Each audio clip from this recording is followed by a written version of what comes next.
के बाद बड़ी पिटाई करने के बाद पानी के लिए तरसा दिया। पानी जो था पानी भी गिरा दिया, पानी पीने नहीं दिया। बोतल जो हल्का पानी था ना उसे भी गिरा दिया। कहा साले को पानी मत देना, पानी मांगे तो पेशाब पिला देना।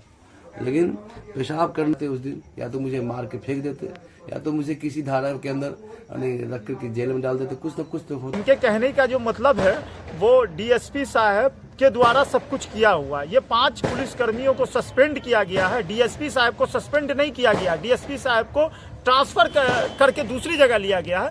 मधुबनी का बेनीपट्टी थाना और खास करके इस क्षेत्र में कहानी थी कुछ साल पहले। होली में चली गोली, एक परिवार में कई लाशें बिछ गई। कुछ वर्षों के बाद उसी की तरह समझ लीजिए मौत तो नहीं हो गई, लेकिन शायद मौत से भी भयानक मंजर मौलाना फैज मोहम्मद फिरोज साहब के जहन में आ गई और इस गांव के लोगों के अंदर भी दहशत हो गई। सुनिए ये पूरी कहानी कि क्या ये पुलिस की बर्बरता है और ये हुई तो क्यों हुई। 29 जनवरी को कुहासे की सुबह में ऐसी घटना घटी, जब वो कुहासा हटा तो पूरे बिहार को चौंका दिया। सिस्टम पे सवाल खड़े हो गए। जो बिहार सुशासन की सरकार के नाम से जानी जाती है, वहां पे ऐसा क्या हुआ? क्या पुलिस वालों को सस्पेंड कर देने से सजा जो मिली है क्या वो काफी है? क्या उनका डिमोशन होना चाहिए? इन्हें मौलाना साहब को इंसाफ मिलेगा कि नहीं, ये कहानी जरूर सुनिए। मौलाना साहब के ऊपर लाठियां तो बरसी, कितनी लाठियां भी टूटी। दर्द ऐसा कि शायद इस जहां से भी जाएंगे तो वो दर्द अंदर से जाएगा कि नहीं जाएगा। पूरा बिहार नहीं, पूरा देश आपकी कहानी को सुन करके सदमे में है कि वो बिहार जहां पे सुशासन सरकार की बड़ी चर्चा होती है। 29 जनवरी के सुबह जब आप अपने घर से निकले थे, क्या हुआ था जरा तफ्तीश से बताइए। ये कहानी तो दुनिया को पता है और अभी अभी मैंने बताया भी है। दर्दनाक कहानी है, ऐसी कहानी किसी के साथ होनी चाहिए। क्योंकि ये कहानी मेरे साथ पहली मरतबा हुई है। वाहन चेकिंग के लिए रोका गया। कहाँ पे रोका गया? मोहम्मदपुर पुल पर।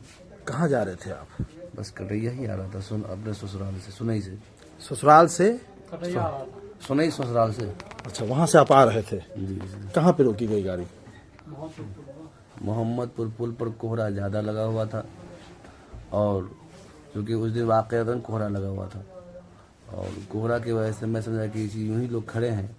लेकिन जब आवाज़ सुना तो आगे देखा वाहन पुलिस वाहन लगी है। मैं आगे रोका, रोकने में ताख़ीर हुई, मुझे मेरी गाड़ी पर लाठी लगी। लाठी लगने के बाद जब मैंने सवाल किया सर क्यों मार रहे हैं, सर क्यों मार रहे हैं, बस सर ने हमें थप्पड़ मारा।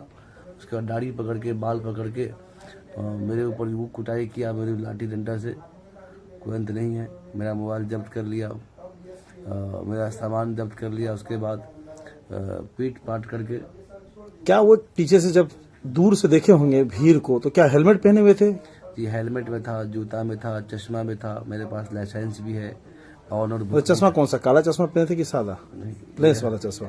सादा चश्मा। तो क्या कुहासा ऐसा था कि आपको 10 कदम की भी दूरी दिखाई नहीं दिख रही थी? नहीं, मैं देखा, मैं समझ लोग सब हैं हम तो, चूँकि लोग समझ में आया। लेकिन पुलिस चूँकि ठंडी की वजह से मैं समझा कि लोग सब हैं। जब बीच में पहुंचा तो मालूम पड़ा पुलिस गाड़ी है। तो मैं चूँकि गाड़ी 20-30 की स्पीड में चल रही थी तो मैं गाड़ी आगे जाके रोका। आवाज़ सुना, आगे जाके रोका। बस ज़्यादा दूर नहीं, बस थोड़ी सी दूर आगे बढ़े थे, कुछ नहीं। तो जब लाठी की आवाज़ से गाड़ी, उसके बाद गाड़ी रोकने के बाद लाठी मारा। गाड़ी रोक फिर क्या हुआ? वही जो मैं बोला ना कि जब मैं बोला सर क्यों मार रहे हैं, तो सर क्यों मार रहे हैं उस पर मेरे गाल पे वो थप्पड़ मारा और बाल पकड़ के, दाढ़ी पकड़ के घसीट के रोडे पर वो पिटाई किया हमारी। कोई अंत नहीं है। फिर लाठी से एक लाठी वहीं पे टूट गई हमारे बदले पर। एक लाठी आपके वहीं पे टूट गई। मुझे कहाँ पे चोट लगी थी वो लाठी की? सब पूरा कमर, पूरा मेरा समझ के पूरा पिट्ठी कमर सब मेरा अभी तक फट रहा है। तो वो पिटाई आपकी कहाँ पे की है वो लोग? उसके बाद वहाँ पिटाई करना, जब लाठी जो टूटी कहाँ पे टूटी? वहाँ हो जगह मोहम्मदपुर पुल। लाठी टूटने के बाद फिर क्या हुआ? हाँ, तो मैं जब मेरा होश गुम हो गया क्योंकि मार ज़्यादा पड़ने के बाद मुझे वो लोग उठा पटा के नहीं गाड़ी में रख दिए। बाद में होश आया तो मैं कहा कि मुझे एक कॉल बात करा दीजिए। बात कराने के लिए कहा, कोई बात नहीं कराया। कई लोगों को मैंने कहा, कई चौकीदार को, दफेदार को, सबको कहा कि मुझे कोई बात करेगा, डीएसपी साहब ऑर्डर करेंगे तो होगा। अब उसके बाद मुझे लाया गया और सीधा कहा कि तुमको तो गाँव थाने में लेकर गाँव में वो पैरा करेंगे, वो डंडा करेंगे तो हमारा हद पार कर देंगे हम। क्या आप उस समय जब पुलिस चेकिंग हो रही तो उस समय कौन थे? क्या डीएसपी साहब खुद थे? जी डीएसपी साहब। कौन डीएसपी थे उस समय? गौरव कुमार। पहचानते हैं आप अच्छे से? जी। थाना पे गए, फिर क्या हुआ? और थाना पे गए तो मैं समझा कि लगता है कि अब यहाँ पर मेरा एम परिवहन ऐप जो आता है नहीं है, तो अक्सर जो दिखाने के लिए अक्सर लोग वही ऐप का इस्तेमाल करते हैं। तो मैं सोचा कि ये लोग ऐप से देख लेंगे, तो मान लीजिए मेरे अंदर जो कमी होगी उसका मतलब चालान काट देंगे, वही ना होगा। तो हमें कहा इसको पहले बंद करो अंदर, रूम के अंदर लोग, एक रूम है उसके रूम के अंदर बंद करो। रूम के अंदर बंद कर दिया। मैं सोचा कि अब छोड़ेंगे तब छोड़ेंगे। अब टाइम का मैं इंतजार कर रहा था, लेकिन काफ़ी देर के बाद, आधा घंटा पौन घंटा जो भी टाइम लगा हो, और डीएसपी साहब खुद आए और वो जूता से मारे कि मेरे पैर में यहाँ भी अभी तक निशान है इसके अंदर। वो मारे, उसके बाद जूता से मारा आपको? जी। जो कितना जूता मारे होंगे कोई पता नहीं है हमको। तो सबसे पहले जूता किसने मारा था आपको याद है? डीएसपी साहब गौरव कुमार। वहाँ भी पहले वही मारे, यहाँ भी वही मारे। और उसके बाद वो बाल पकड़ के, दाढ़ी पकड़ के वो कुटाई किया हमारी, थप्पड़ थप्पड़ थप्पड़ लपड़ मुक्का जैसे जहाँ खूब पिटाई किया। उसके बाद लाठी मंगवाया, कहा 2 आदमी को बुलाया, कहा इसके दोनों हाथ पकड़ के इसके चुत्तर पर 2 लाठी से गांड कर तोड़ दो। कि 50-25 लाठी मारा होगा हमको, क्योंकि गिनती लाठी चल रही है लगातार। अब हम गिनती हम क्या कर रहे हैं, हम बाप बाप कर रहे हैं, लाठी चला रहा है। और उसके बाद कुछ देर के बाद जब मुझे छटपटी पकड़ा, जमीन में लुटिया गया मैं, तो उसके बाद मैं बोला कि सर छोड़ दीजिए। कहा तुम चोर हो चक्का हो। मैं कहा मैं चोर नहीं हूँ, मैं मस्जिद में रहता हूँ, मैं काफ़ी दिन से पढ़ाता हूँ मस्जिद में। तो कहा कि तुम चोर, तुम मौलवी हो? मैं कहा हाँ मैं मौलवी हूँ। यहाँ देख के बोलिए जी। तुम मौलवी हो? कहा कि हाँ मैं मौलवी हूँ। कहा कि तुम मौलवी हो, तुम्हारा मुल्लागिरी निकाल देंगे। तुम अल्लाह से दुआ मांगते हो, ऐसे करके तुम अल्लाह से दुआ, तुमको अल्लाह भी नहीं बचाएगा। तुमको तुम्हारे माँ के सामने मारेंगे, तुम्हारे बाप के सामने मारेंगे। कहा मेरा बाप तो इंतकाल हो गया है।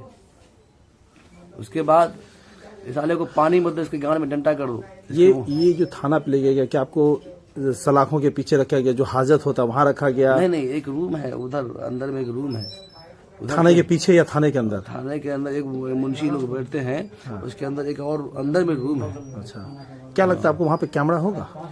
कैमरा नहीं है इसके अंदर। अच्छा, कैमरा नहीं है। आपको जो पकड़ के ले गया, क्या हाथ में हथकड़ी था या कुछ भी नहीं था?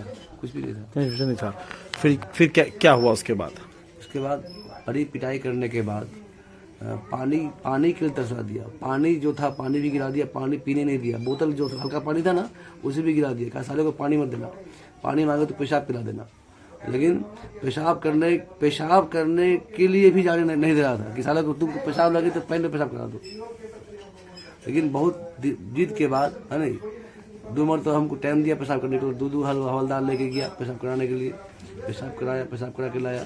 लेकिन उसके बाद भी कोई हमसे बात नहीं कराया। मैं छिपा के किसी को, कोई अल्लाह का बंदा मुसाफिर, पता नहीं मुझे पता नहीं कौन है, मैं उसको नंबर दिया बुला के। लोग तो बहुत आते थे पानी भरने के लिए, उसको मैं नंबर लिख के दिया कागज़ पर। उसके बाद फिर भी जब नहीं सूचना मिला तो मैं कहा कि एक तो बात कराओ। बहुत रिक्वेस्ट किया, 3-4 बजे करीब एक कॉल बात करा कर, तुमको जितना कहते हैं उतना ही कहना, बोल दो बेनीपट्टी थाना में। बस हो गया, फोन कर दिया गया। ये मतलब पेन और कलम आपके पास था या किसी ने मदद किया? पेन मेरे पास था, चूँकि हम पेन अक्सर रखते हैं, चूँकि हम मौलवी, पेन अपने जेब में। तो पहला फोन आपने किसको किया? फोन मैंने नहीं किया। अच्छा, मैंने नंबर लिख के दिया एक कागज पर किसी मुसाफिर को जो पानी भरने के लिए आया था। अच्छा, फिर पानी वो जो उसके बाद जब वो सर नंबर लिख के दिया और एक मरतबा बात कराया तो सिर्फ कहा बेनीपट्टी थाना बोलो, उसके अलावा कुछ भी नहीं बोलना। ये हो गया। और उसके बाद सर ये सब मैं इंतजार में लगा रह गया कि अब छोड़ेंगे तब छोड़ेंगे, अब छोड़ेंगे तब छोड़ेंगे। अलमुख्तसर हमारे शफीक भाई की मेहरबानी, उन्होंने कैसे छुड़ाया मुझे, कैसे जान बचाई हमारी। हम तो अभी भी उस दिन उसकी खौफनाक मंजर को देख कर अभी भी खौफजदा हैं कि क्या पता आज अगर हम नहीं बाहर होते तो आज या तो हम मर जाते उस दिन, या तो मुझे मार के फेंक देते, या तो मुझे किसी धारा के अंदर रख कर के जेल में डाल देते। कुछ न कुछ तो होता मेरे साथ, बड़ा हादसा होता, लेकिन अल्लाह ने मुझे बाल बाल बचाया। जब होश आया, जब वहां से आए तो दर्द, घर में सो पाए थे? बिल्कुल नहीं, मैं 2 दिन 2 रातें सोया। अभी नींद आती है? अभी भी बहुत कम नींद आती है। क्या लगता है नींद में, क्या सोचते हैं आप? नींद में दर्द जब दर्द का सुई जब पड़ता है तो जब तक दर्द का आराम रहा तो सुकून मिलता है, लेकिन फिर टेंशन वो जो है ना, खौफ। क्या जिंदगी में वो खौफ को भूल पाएंगे? अभी तो अल्लाह खौफ को अल्लाह खत्म करने वाला है। बहुत सारे लोग आ रहे हैं, बहुत सारे नेताएं आ रहे हैं जी। MIM के अभी आपके सामने बैठे हुए हैं, फैजल रहमानी आ रहे हैं, बहुत सारे नेता आ रहे हैं। क्या लग रहा है, इंसाफ मिलेगा? लड़ाई में ये लोग साथ देंगे आपके? हम तो सबसे रिक्वेस्ट करते हैं, दरख्वास्त करते हैं कि हमें इंसाफ दिलाने के लिए हम सबको गुहार लगाते हैं कि हमें इंसाफ दिलाइए। आप मेरे बड़े भाई बन जाइए और छोटे भाई को इंसाफ दिलाइए। 5 पुलिस वालों को सस्पेंड किया गया है, कुछ को लाइन हाजिर किया गया। क्या लगता है, इतना काफ़ी आपके लिए? बिल्कुल नहीं काफ़ी है। आपकी मांग क्या है? DSP सबसे मेन मुजरिम तो DSP है, उसको उसकी नौकरी से बर्खास्त किया जाए, उसे उन तमाम लोगों को जेल भेजा जाए। एक आखिरी सवाल, आप मस्जिद में इमाम है, झूठ नहीं बोलेगा, क्या वाकई में उन्होंने कहा था पानी की जगह पेशाब पहना है? जी जी।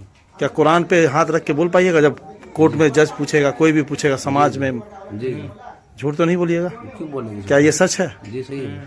क्या कहना चाहेंगे मिथिलांचल के DIG, DGP और नीतीश कुमार को आप? हम इंसाफ चाहते हैं।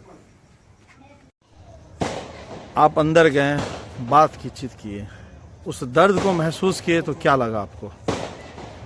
अभी हम अंदर गए, उनको देखे, दर्द काफ़ी है, उनके बदन में निशान है। जिस तरह का उन्होंने तो दिखाया नहीं, बहुत कम जगह हमने जो देखा, हाथ में अभी उनके सिलाई लगा हुआ है और दर्द है, उनको चोट है, चोट की निशान है। गिरने पे ऐसा निशान नहीं होता है, कोई भी बाइक से ऐसे गिर जाएगा उसको इतना बुरा निशान नहीं है। ये मार की निशान है, ये कंफर्म कह सकते हैं, हम गारंटी के साथ कह सकते हैं कि ये मार का। क्या लगता है वाहन चेकिंग के समय जो शायद उन्होंने कोई गलती किया हो? अरे इनका कहने का यही तो मतलब है कि हम 10 कदम आगे रुके। 10 कदम आगे रुकने पे इस तरह से नहीं, प्रशासन के द्वारा इस तरह से नहीं मारा जाता है। बहुत सारे प्रशासन ऐसे भी हैं, हम तो प्रशासन की तारीफ भी करते हैं, बहुत सारे प्रशासन ऐसे हैं कि अगर 10 कदम क्या 20 कदम भी आगे चले जाते तो प्रशासन उनको रोक के बड़ी इज्जत से बात करते हैं। अब वीडियो में भी हम देखते हैं बहुत सारे, मगर कुछ प्रशासन के ऐसे मानसिकता के लोग हैं कि एक टारगेट बनाते हैं।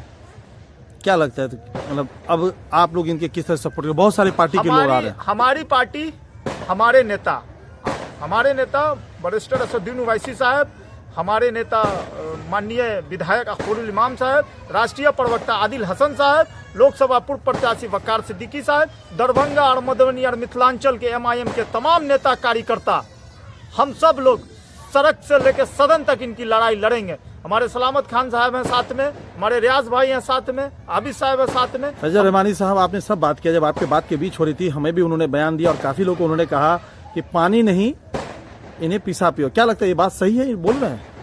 अब जिनके साथ घटना घटी है वो जब कह रहे हैं, और वो एक हाफिज हैं, एक मौलवी हैं, एक इसमें मस्जिद में इमामत करते हैं, तो ये कैसे झूठ बोल सकते हैं?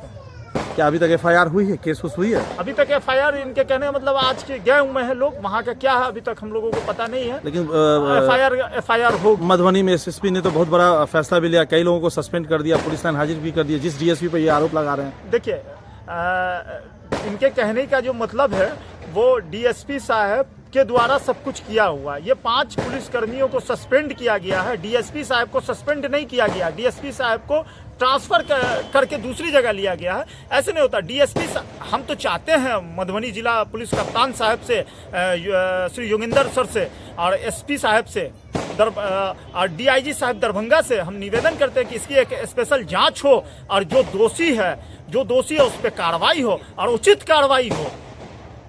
किस तरह की कार्रवाई की बात करते हैं? सस्पेंड कर दिया जाए उनको, पुलिस जितने भी इसमें पुलिस वाले लोग दोषी पाएंगे उन पे कार्रवाई की जाए।